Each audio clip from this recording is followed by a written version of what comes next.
in Belleville, Illinois, just not too far from here. We know.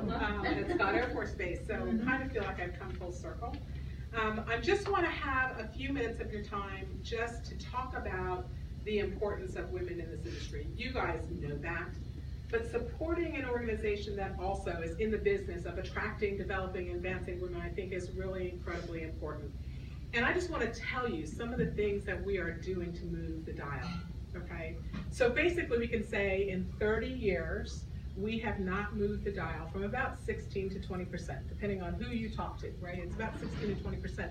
And it's not because they're not coming in. It's because we're not retaining them. So it's a revolving door. They come in, it gets tough, and they go out. So we're not moving the dial that way. So it's really, from our perspective at WIF, as an attraction, retention, development, and advance.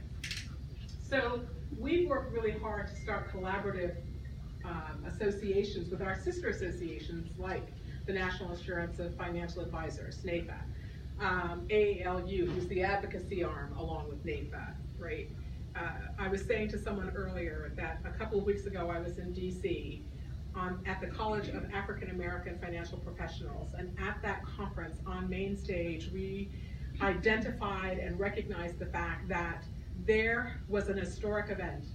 3 African American presidents or president-elects in the history of all of the association. So when we talk about diversity and inclusion, we are all in. WIFS is all in.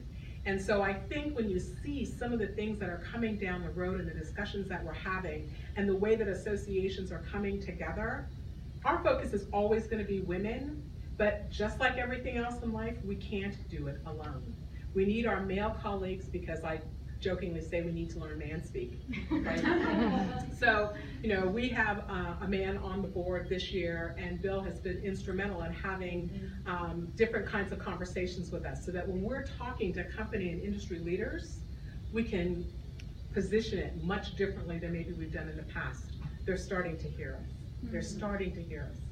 So in the next few months, right, you're going to start to see things. So for the guests who are out there, towards the end of this month in USA Today, WIFS has an article that's going to be in there talking about attraction and retention.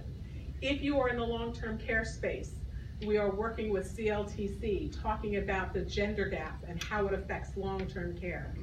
Investment news, we're getting ready to set out a blog for our investment news talking about the difference of diversity and inclusion. All of those things start to elevate every single woman in this room from where we come from and what we can do.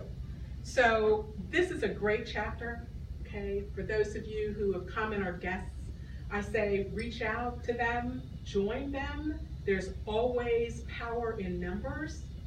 So not only will your chapter thrive, right, but the association will thrive.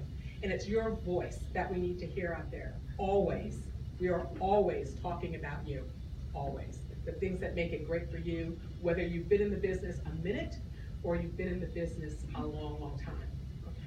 So, thank you very much for giving me the stage for a few minutes. I don't want to get yanked off with them. But I am here. I'll be here for the rest. So please, come ask me questions. I'm open to anything that you could possibly ask me. Okay? And definitely talk to your board. So those of you who are members, talk to your board, give them feedback. They've asked for it, please do that for them. And for guests, please consider joining this wonderful chapter and a wonderful organization. Thank you.